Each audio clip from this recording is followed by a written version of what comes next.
Good morning, good afternoon, good evening, whatever the case may be, YouTube and the world. This is Mike Miller coming back at you. I know I'm not posting a lot of videos right now, and I'd like to explain that.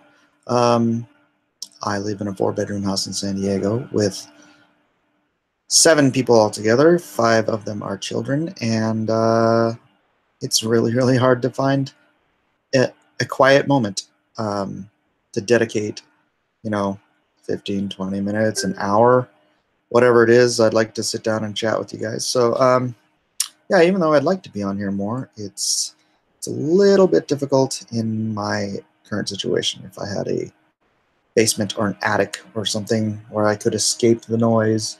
Currently, I am hiding in my daughter's room because she is the only person in the house with a room all to herself. And so I've locked the door, and here I am,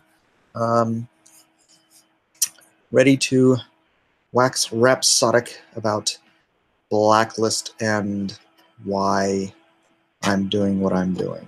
For those of you who don't know me, I am a 26-year veteran of the comic book industry. I started in 1992 with Malibu Comics, doing alternate covers for, not alternate covers, but newsstand covers for the Protectors, and also inking the interiors over Tom Derenick, who, oddly enough, 25 years later was a co-artist with me on the Injustice Gods Among Us series. So yeah, a lot of twists and turns between the beginning and the end. Well, not the end, but between then and Injustice. Injustice became not just another video game-based series, but the #1 digital comic in the world, in just about every single market in the world, as well as a #1 New York Times best-selling trade paperback with every new trade that came out, and I've got a shelf full of them. So there were quite a few. So that's sort of my claim to fame. If I had any fame, no one in comics is actually famous, except for the man Stan the Man Lee, whom I am named after. Well, not really, but my middle name is Stan Lee, so Mike Stan Lee, True Believers, Miller, is my name. And so, yeah, other than that, I've been working, Marvel, DC, Wolverine, JLA, Superman, well, Adventures of Superman, X-Men, X-Force, X-Factor, Mutant X, so much stuff. It's hard to name it all. But about 15 years ago, I left off the big two and joined with a small publisher called the Bell Brothers, and I became their art director, and we started doing comics based on New York Times best-selling authors like George R.R. Martin before the Game of Thrones HBO show came out. So I helmed, art directed, and illustrated the Hedge Knight series then, and then subsequently the Sworn Sword series and the Mystery Knight series, all based on the same Dunk and Egg characters in the George Martin Game of Thrones A Song of Ice and Fire universe. Those are kind of my favorite things that I've done because it's all me, beginning, first page to last, it's all me. It's not, like, I love doing Injustice, but it was 5 years of, gnip-gnopping from one artist to the other. Whoever, on Injustice Gods Among Us, the first series, it was essentially, we were always chasing the cat's tail, right? So we would, whenever a script would be finished, the editor would basically, see which artist was done with their previous script and available to work. And so you'll see it's just very haphazard the way the artists come in and come out. But because I am such a fast artist, I got a good chunk. I probably got around a third of the entire story. And this is a book that was coming out uh, essentially 40 pages a month. So we did need more than one artist on the project. And so I did about a third of that. And then when Injustice 2 came along, I actually finished up the Mystery Night in between Injustice and Injustice 2. So that was good timing. But then Injustice 2 came along, and the editorial decided they didn't want to do that haphazard look, and so they wanted to partition out one team for the Batman storyline, and then one team, which was me, on the Supergirl storyline. But over time, not over time, actually, the Supergirl storyline had a lot less story than the Batman storyline, and so work was not as available on the Injustice series. And then ultimately they merged the two storylines, and I moved on to do other things. I've been working the past few months on the Meg graphic novel, which is due out next month, based on the Steve Alton New York Times bestselling novel, once again for DeBell Brothers. And in case you haven't been to the movies lately and seen the Meg trailer, it is also being adapted as a blockbuster summer shark movie, well, Megalodon movie, coming out August 10th, I believe. So you can pick up the Megalodon, or the Meg graphic novel, hopefully at your local bookstore, or order it through Amazon or wherever you get your graphic novels. And then go see the movie, and they'll be significantly different because the graphic novel is based more closely on the book, although we did have to abbreviate because there's quite a bit of extra stuff we couldn't fit in a 144-page graphic novel, which, mind you, I did this entire book with the help of a few people. Eric Nienoltowski was helping me on my backgrounds, helping do background finishes and finish background inks.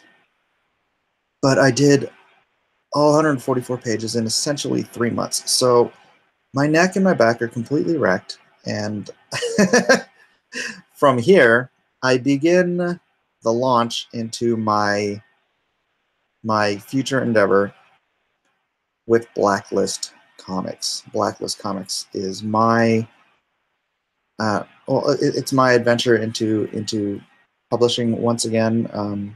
Some of you may know that I was the executive director and co-creator of Alias Comics back, I don't know, 15 years ago? Wasn't that long ago. Yeah, maybe 15 years ago. And we had a very short but exciting run. We launched as the largest independent comic book launch with 12 titles in our first month. One of those titles, which didn't actually come out for like 6 months after it was supposed to be done, because I'm not going to throw anyone under the bus because they're all great people, but someone didn't get their work done in time. But everything else came out relatively close. But that's a story for another time. I am going to share with you the pitch deck that I have for Blacklist Comics. Now this is present to everyone. I'm sharing. Okay. This was a it's a long time in coming. For a long time, I didn't want.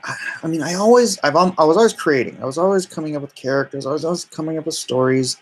You can ask my wife; she gets sick of me telling her about the new story I came up with.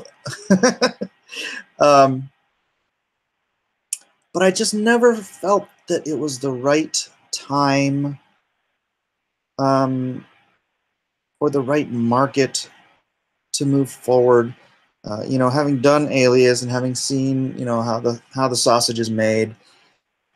Oh, it was just something I just wasn't up for it. But yet I continued to come up with all of these characters and stories and stuff. And it's like, well, some days I've got to do something with them. And so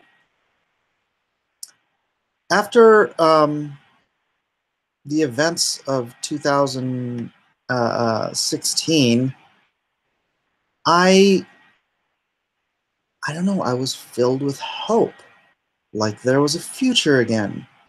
And so somehow I just got it in my mind to just move forward with this. And so I started putting all my characters that would actually fit together. And rather than doing just a bunch of individual stories or movie treatments or whatever, I'm like, I want to create a universe. I want all of these great heroes and villains and stories that I've been cobbling together for the better part of, a quarter century to unify in a single universe, um, that hopefully will extend, beyond my lifetime. I don't, and I don't know. That's just where my heart is. I want, I want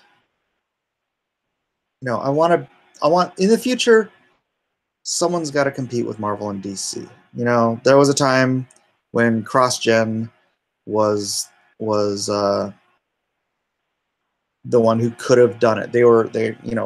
When we were launching Alias, CrossGen had just folded, and we were talking to retailers, and they were like just so stoked that someone was coming in to fill that void of of a larger company coming in. And yeah, granted, there are other companies doing quite well, some doing not so well and losing a lot of money, but train of thought derailed. But the idea of building an entire universe, that's what I always loved about Marvel growing up, was that all of these characters existed in the same universe, and they would have these occasional crossovers, and they would bump into each other, and their stories would affect each other, and yeah, even you'd have these great crossovers, which in the beginning, I was there in the beginning of the crossover, and it was this great, exciting event type of thing. But now that you've just got crossover after crossover after, I mean, mega crossover, it just becomes this monotonous thing where you can't even buy a single graphic novel of a story, because it's like 12 different artists on 12 different issues that compile to do this one story. And it's like, I want to read a comic. I pick up a comic, or I pick up a graphic novel, and I want it to be, as much as possible, one artist, one writer, one cohesive tale. And I don't know, I pick up some of these Avengers books, and it's like, why even read them? But anyways, that's far afield. So, Blacklist was the name I came up with because I have been blacklisted before. Don't need to get into that story right now, but yeah, Google it if you want to. And other right-leaning conservative or just Republican creators have been blacklisted in this industry because it has been taken over by the social justice warrior left. Get woke, go broke, yo. And so, anyways, blacklist from the social justice warrior. Now, okay, now mind you, I created like an 18-page white paper on how to create a viable comic book company. And along comes my friend Philip Nelson. And this is a guy who, he's got lots of great connections. He gets stuff done. I'll introduce him a little bit later in this PDF. But he put together this pitch sheet for me, or not pitch. What is that? I can't remember what these are called. These docs. Regardless. And So some of the wording isn't mine, but the gist of it is. So this is like a very shortened pitch doc version of my white paper.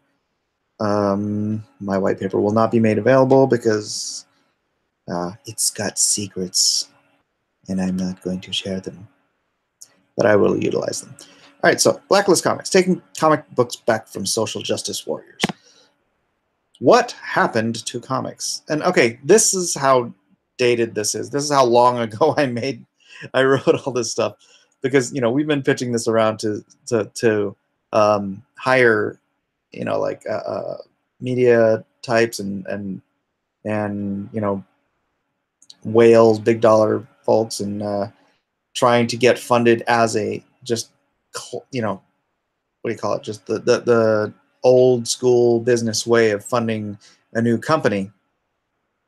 And so we were approaching people in the right-wing media and other right of center sources. So this is basically what was happening at the time, where Greg Rucka had come out and announced that Wonder Woman was a lesbian now. Or no. Wonder Woman had always been a lesbian. And so has everyone in the Themyscira, because they're all women. So my reply to that was, you just made the entire island prison gay, which is funny because every single time an Amazon comes to America or comes out of Themyscira, they hook up with a dude. So prison gay it is for Wonder Woman. Captain America was a fascist. He was going through that phase, or he was a member of Hydra. Superman had disallied himself from America. This was just a few, points on the long litany of social justice warriors destroying the comicdom of our collective youth and trying to use it as a platform for progressive politics rather than simply entertaining people, which is all I want to do. I want to entertain people. If there's a message in the story, I want it to be organic and meaningful, not propaganda, not pablum. Why Blacklist Comics? Blacklist Comics will take back the medium of comic books. That's my dream. Break the tyranny of the big three, Marvel, DC, and Image, all of which are run by left-wing atheists that fill the pages of once beloved childhood heroes with social justice warrior pablum and every facet of left-wing politics they can squeeze into their so-called entertainment. Not my words, but that's pretty much my... I agree with that. I don't know if everyone at Marvel and DC and Image are all left-wing atheists now, but they certainly were at one point. Some of them, the most vile and visceral atheists. I'm not going to name names right now, but I'm sure most of you know who I'm talking about. Okay, why Blacklist Comics? Again, since Batman in the 90s, the top grossing movies, licenses, and toys have been based on comic book properties.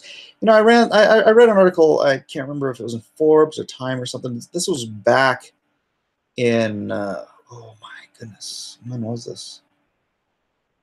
Oh, long ago, before Spider-Man, the Spider-Man movies came out, that at the time, the Batman franchise had already made over $10 billion for Warner Brothers. $10 billion off of one single license.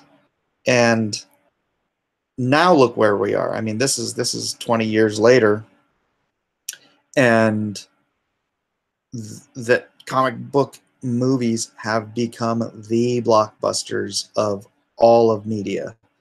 I wouldn't even know where to do the research to figure out how much it is, but that 10 billion probably looks like a pittance now.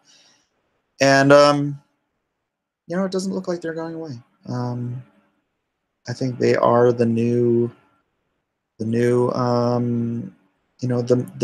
are the mythology of our country. I mean, these guys have been around since the 20s, 30s, 40s in one sense or another, and 50s, 60s, 70s in a different sense, but always they've reached multimedia outlets and become just bonanzas. Comic books are an inexpensive media development resource.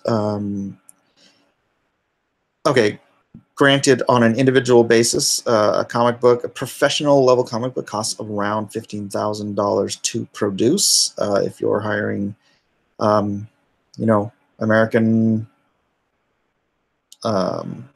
professional level everything, that's about the range. Obviously, some people are more expensive, some people's are less expensive, but compare $15,000 on one book. So say 30, 60, say $90,000 on a 144-page graphic novel, right? Compare that to $200 million to produce a movie. So you can see that as a pitch to one of these multimedia companies or whatever, developing these stories out into what are basically pitch books for movies, which is how a lot of them have been used lately. You can see how it's really not as expensive as it sounds. And it's why probably Marvel doesn't mind losing all this money on the freaking comics they're producing that are not making $15,000 in revenue a piece, and they are paying Marvel rates. So Marvel's probably losing money on a good 70 to 80% of the comics that they're producing, which is not a sustainable business model, but Disney has gabillions of dollars. So it is an inexpensive development resource to farm. Comics are an effective way to reach young people with important ideas and concepts. That is true. But like I said, it is not, and it will never be my intent to indoctrinate or proselytize ideas through my comics. If there is a moral or a message, it must be organic. It must be part of the story that arises out of the necessity of the situation. That being said, I am writing from a particular worldview, so I am not going to alter who I am in what I'm writing. Although, the hope is that at some point, through this new model of crowdfunding that Diversity in Comics and Ethan have mastered to the tune of near $700,000 for 2 comic books. I know I'm never going to get anywhere near that because I don't have anywhere close to that level of regular viewers and fan base and whatnot. I have not been spending the time on, and I explained that earlier. I just it's hard to find quiet time in my house, even though I do enjoy doing this. So where was I going with that? Remind me, self.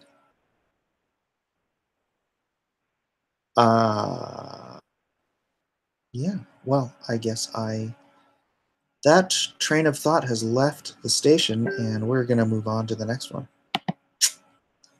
How will we take back the medium? All right. Oh, that's exactly where I was going.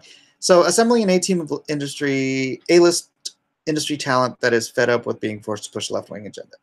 There are guys out there, and some of them, like Ethan and Mitch Breitweiser, they are just going ahead and launching their own thing. But like I said, this document is over a year old, maybe closer to 2 years old. So this has been in the background of my mind for a while, and yeah, just seeing what's happening with Ethan and your boy Zach, and seeing the possibility. It has jazzed me up so much to the idea that, wow, this can happen. And it may not be the way I had planned with Blacklist, with getting, like, whatever, $500,000 seed money from somebody, and then hiring these guys. I wanted to hire Ethan, and I wanted to hire Mitch, and I wanted to hire all these other guys who are now doing it on their own. And actually, part of this PDF was a list of guys who had agreed to go with me already, but I deleted that because I don't want to out anybody without their direct permission. But yeah, so my ultimate goal is, yes, like I said, I want to build a universe. I can't draw a universe. I can draw one book at a time. And after I launch Lone Star, I want to jump into my next book, which is The Nuclear Family. And then subsequently, I don't think I want to launch every single new book myself. I want to hire these fantastic talents from around the industry. And you know what? They don't have to be right-wingers. I don't care. I just want talented guys, creating great, fun stories. And, like, okay, here's, I said, create properties that look to the comic code for decency guidelines. Maybe not 100%. There are some things in the code that I didn't, even as a kid, I was like, okay, how come that sigh isn't poking through that shirt? That's a very stretchy shirt. Because, and it's like, oh, you can't show blood. But you know what? Every child has seen blood. So, you scrape your knee, you cut your finger, you get popped in the lip. So certain things, I do away with. But I wanted to take it back to, I mentioned the comic code because I love the 80s. I love the comics that were produced in the 80s, and they were all done along the Comics Code Authority. That isn't what made them great, but working within that sandbox, working within the boundaries, it forces you to be more creative than if you have this just ultimate reign to do whatever you want. It's I don't know. What's a good example? Too many cooks in the kitchen? No, that's not it. It's you have a preponderance of choice that leads you to make bad decisions, I guess. If you have to work within a framework, you can be much more creative in trying to, make things work. Anyways, that's I don't want to. This video is going to take way too long if I do this on everything. Okay, develop a multifaceted approach to promoting and selling comics that works in this evolving market. This is talking about not only selling comic books direct, selling to stores, but also entering into the webcomic space, because there are comic readers in America and around the world who are never going to pick up a paper comic book because they read everything on their phones, they read everything on their tablets, they read everything on their computers, and they don't care about holding that comic book. And granted, they're all young, but you know what? The next generation of readers is young. The next generation of readers is being born now. So they are going to grow up in this digital age, and us old fogies who like to hold comic books in our hands, we're going to be like, I remember in my day when you couldn't read a comic book on the cellular phone. And it's just not realistic to ignore that marketplace. So, I mean, I have like a whole page on that in my white paper, but I'm not going to get into it here. Just to say I am forward-looking as well as a traditionalist. So the best of both worlds is what I aim for. How will Blacklist make money? This isn't important. This is just talking about licensing things from media people who can push it, like Glenn Beck and Rush Limbaugh and Bill O'Reilly. That's how old it is. Bill O'Reilly wasn't an outed dirtbag at this point. How will Blacklist make money? Medium-term original properties, that's not important. Long-term, this is okay. The team. Here's me. I already went through who I am. That's I did this Ultimate X-Men guide and some of the art for the 1999 coffee table book from BK. And that lists some of my stuff. And here's Philip. So Philip, 25-year veteran of the broadcast industry, with the last 19 years being at NewTek. NewTek Nelson assembled and ran a team that brought TriCaster to television industry and helped push it to the position of industry leader in the broadcast and streaming space. As Chief Relationship Officer at NewTek, he was responsible for identifying and developing key strategic relationships, including NBA, NFL, Viacom, Twitch TV, the White House, and many more. In addition to his role at NewTek, he also advised and produced award-winning live programming for Tim McGraw, Jerry Lewis, the MTV Video Music Awards, the Country Music Hall of Fame, CMT, and Microsoft. And Phil is helping me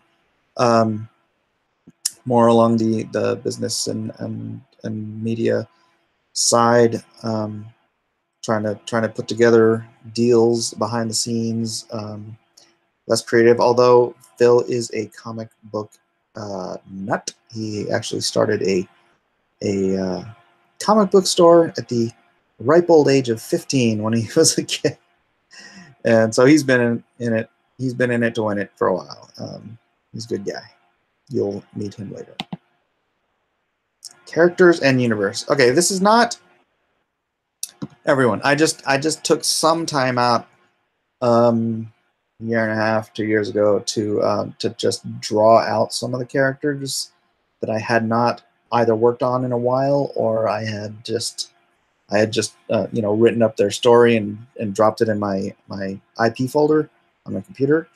So here's a few. Actually, I don't think Lone Star is even in this doc. That's how old this doc is. I did Lone Star's design about a year ago. Blacklist Universe Preview. Blacklist Comics is developing universe of characters and stories that hold the ideas that originally made comic books great.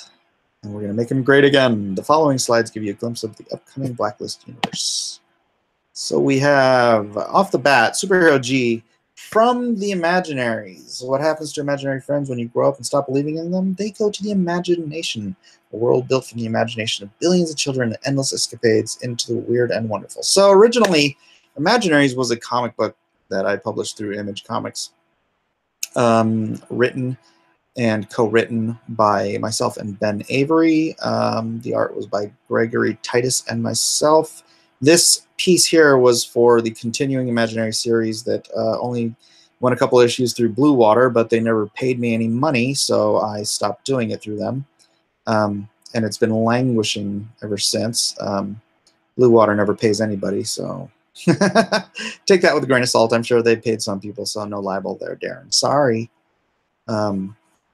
Darren owes me money. But anyways,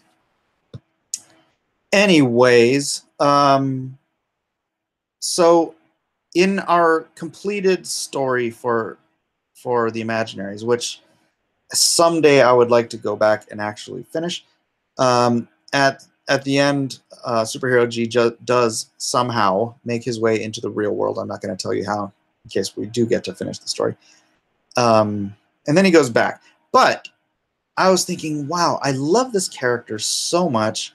I love his character. I love his costume. I want him in the Blacklist universe. So what I'm going to do is I'm still going to have all that great backstory, but I want to bring him into this world, and he will be my, I'd say Superman, but he's more like the Tick than Superman. He's just this big, goofy, he's the creation of a child's mind. So that's the, and his child, Tanner, is what gives him power, because it's his his imagination that created him. And so it's his imagination that can give him other powers and stuff. And it's really cool. And I'll tell you a story about my proudest moment in my 26 years as a comic book creator. It was based on the Imaginaries. So I'm at San Diego Comic Con, I don't know, 10 years ago or something like that. And we're at the Alias table, and I'm sitting there signing Imaginaries books. And a young man comes up to me, and he asks me, yeah, he just asked, "Are you Mike Miller?" I'm like, "Yeah." And he's like, "Did you write the Imaginaries?" And I'm like, "Yeah, I mean, you know, I wrote it with Ben Avery." And he was like, he like couldn't speak, and he just quietly said, "I'll be back." So I didn't see him for the rest of the day. The next day, he comes back to me and hands me a card, like a greeting card that he had bought. And I open it up, and it's like 9-point, text, him handwritten out, this long story about how important the Imaginary story was to him and how much it had meant to him. And I mean, this kid was just, on the verge of tears, just watching me read this thing. And, I thanked him, and it was just the most, like I said, it's the moment I'm proudest of, because, art is art, and it's really hard for a piece of art to touch someone. But a story can change someone's life. A story can help someone through, a painful depression. A story can give someone hope. And it did. My story, written in conjunction with Ben, I don't want to ever leave him out, gave that to that kid. And I was just like, this is what I want more of. But I have not, since we folded up Alias, I just really haven't had the chance. I've only written one thing for DC, and I did write. Gosh, what was it? I wrote the first 3 graphic novels for the Morning Star series, based on, loose plot outlines by Brett Burner.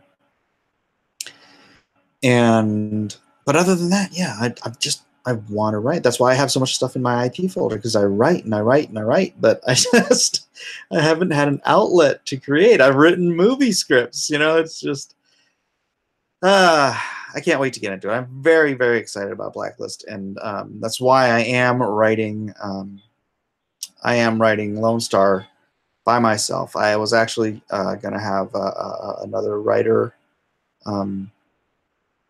help me out, just because I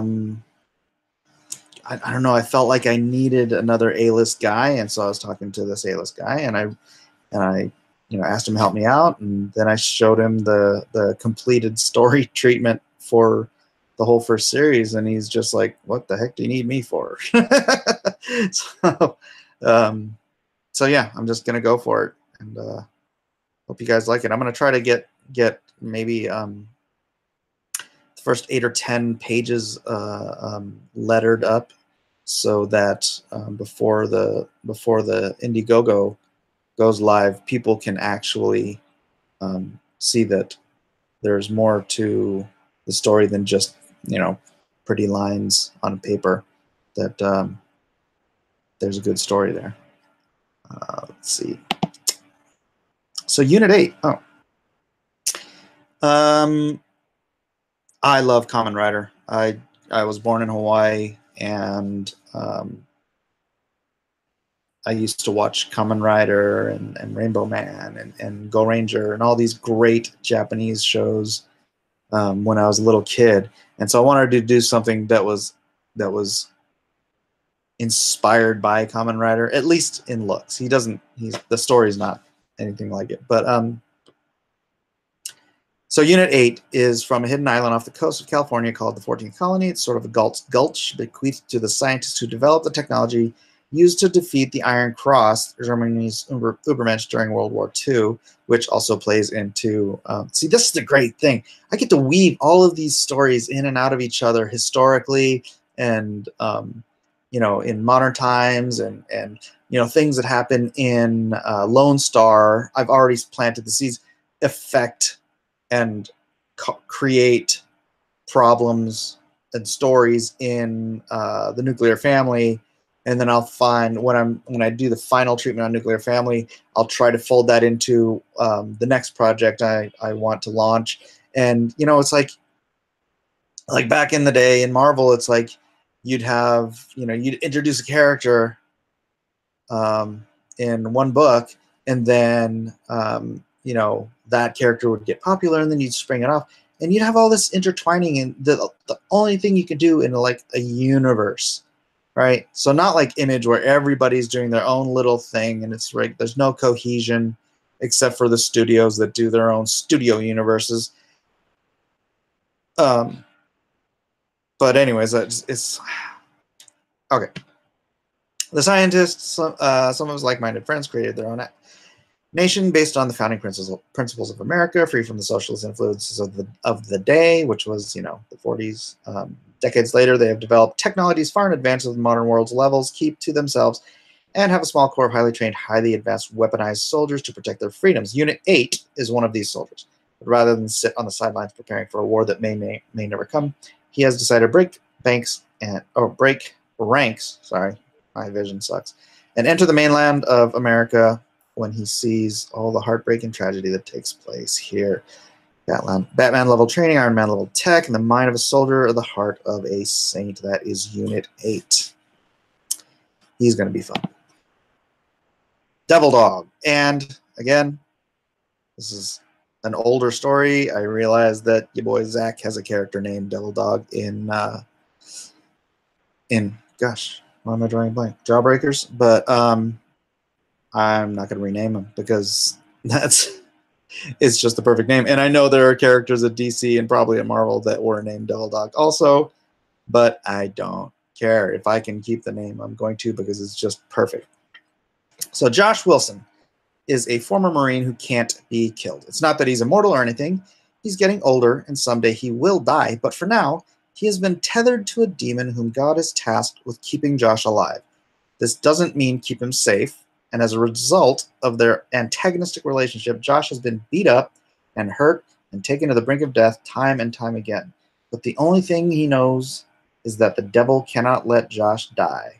He has a greater purpose in the grand design. Knowing this allows Josh to put himself into life-threatening situations for the benefit of innocent people. And he knows that whatever the river of crap he might have to swim through to make it to the other side, he'll make it there and save some people in the process. So I love characters like Magnum PI, like Indiana Jones, characters who are human and get beat up and get back up and just move on, and deal with their owies. It's not the ears, it's the mileage. And I just thought, this is sort of a Job story where, the devil talks to God and God's like, hey, have you seen Job? He's like the most righteous man on earth. And the devil's like, well, hey, if you, take away all he's got, then, he'll curse you to your face. And God says, you can do whatever you want to him, but don't kill him. And that's what I got the idea for Devil Dog. It's like the devil, this demon is tasked. He's got to keep this guy alive. But essentially, he can do whatever he wants to him in the meantime. And so, yeah, I thought, I don't even know if I want to write this one myself, because I have a writer in mind who I think would do a fantastic job. But yeah, we'll cross that bridge when we get there. Cyberjack. This is one of my oldest characters. He was part of a trinity of characters I had back in the last century. But basically, so I'll just read. Jack Fitzgerald is a 16-year-old kid and the victim of a hit-and-run drunk driver. His spine is severed, and he was confined to a wheelchair for what he presumed to be the rest of his life. Jack's father, however, could not live with that life for his son, and as a researcher for Icarus Labs, tried to develop hardware that would fuse his son's spinal cord back together. The experiment was a failure and sent Jack into a coma, or so it seemed. Jack's essence, his software as it were, was linked to the mainframe of Icarus Labs and eventually found its way into another experiment of the company, a solid energy battery. Jack's soul captured in the battery, he learned he could control the mass and transform his form into just about any shape. He's basically a living Green Lantern construct. And yeah, so I can't wait to see him in action. It's going to be fun. He's great as part of the team. I don't know if I'm going to leave him alone. I'll probably do a solo story for him for his origin, but I really want to team him up with Hero and Seer for the Trinity. Actually, I don't think I have Hero or Seer on here, but like I said, I've been creating characters for a quarter century. It's a lot. Hourglass. So, Tesla Faraday is a woman who lives up to her name. A genius in her own right, she found the hidden works of her namesake, Nikola Tesla, and developed a technology that allows her to exist in a time bubble.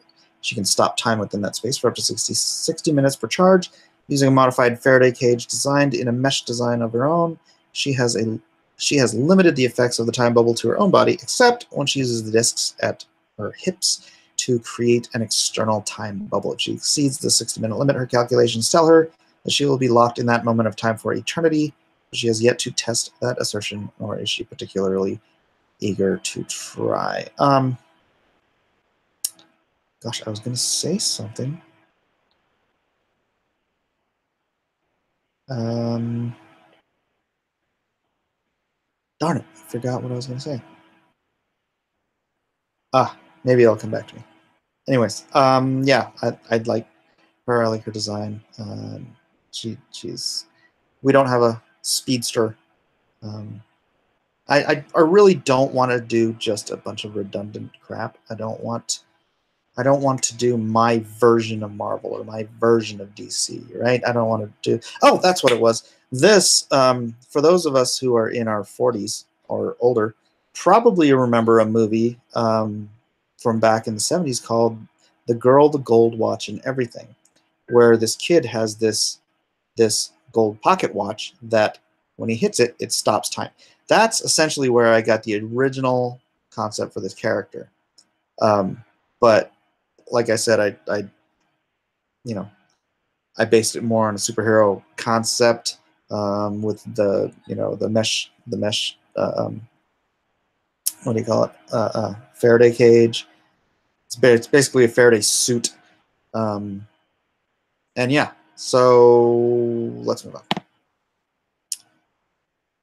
Rabbit and Turtle. This is an idea I've had for a while too. These guys are loosely based on George and Lenny from Of Mice and Men, except they have powers. Orphans, experimented on in their childhood, they clung together like brothers. Turtle is autistic and only identifies with Rabbit and does anything Rabbit tells him to. That includes beating and killing anyone at any time. His power is that his cellular structure is similar to oobleck. If you don't know what that is a liquid that solidifies when kinetic energy hits it. So the harder you strike him, the more impenetrable his skin becomes. Poke him with a needle, nice and slow though, and you can draw his blood. Rabbit is a snide, selfish little jerk who uses Turtle as a shield and bodyguard as well as a weapon of mass destruction. He can read people's immediate thoughts, not specifically, sort of like ideas he can glean from the other. Their powers together make Rabbit and Turtle ideal hired guns. They don't necessarily have the ambition to take over the world or anything, but they do like to live in luxury.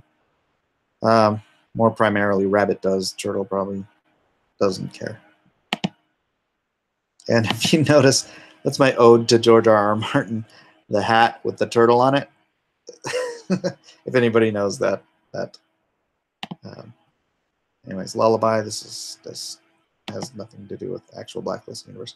And there's our email contact if anybody wants to get a hold of us and dump hundreds of thousands or millions of dollars into this concept. Anyway, let's stop sharing this. And yeah, that's about it for the Blacklist universe. I'm launching with Lone Star, as you probably know. I've shared that artwork previously. I will do so again. Lone Star is how did I? Gosh darn it! I had my elevator pitch for Lone Star all written out, and I didn't bring it in this room. I'd say he's a man out of time, but he's not, because he's basically a century old, and he's lived through the wars and the changes in society and whatnot, and he is old-fashioned in his senses. So you could you make the comparison to Captain America, but he does deal with modern realities, and he works together with a team of monster hunters called the Unknown Soldiers, whose job it is to kind of hole up in certain locations where they're having reports of strange sorts. Think like Supernatural meets Blade meets The Punisher meets Captain America, and you have some sort of a rough idea of what it's going to be. Written, penciled, inked by myself. Have not nailed down a colorist yet. Helping me out is J.S. Earls with helping with the whole Blacklist thing. He's helping out on whatever he can, and Philip in the more executive position. And yeah, so please, like my Facebook page that I just launched. It's in the description. Join me at, I need apostles. I need people who are going to go out there and preach the good news that we are making comics great again, and that you can be here for the beginning of what may hopefully be the next great universe of heroes and villains and just great stories that our grandchildren will be reading. Hopefully, I mean, that's the dream. That's the goal. I'm not just in it to make one comic book in and out, there and done, make my nut and go. I am here to build a world, and I'm gonna need your help to do it. So please, please, please, like, subscribe, share here, hit the bell for notifications, like, subscribe, share on Facebook, copy, paste, post on any social media outlet you can, and please get the word out that we're gonna make a difference. We're gonna make comics great again. So I thank you all for being here. I love you all. I hope to grow this family, and I hope to find time to make more videos. But if not, you can just play this one over and over and over again. Thank you. Good evening, good morning, good afternoon, and God bless.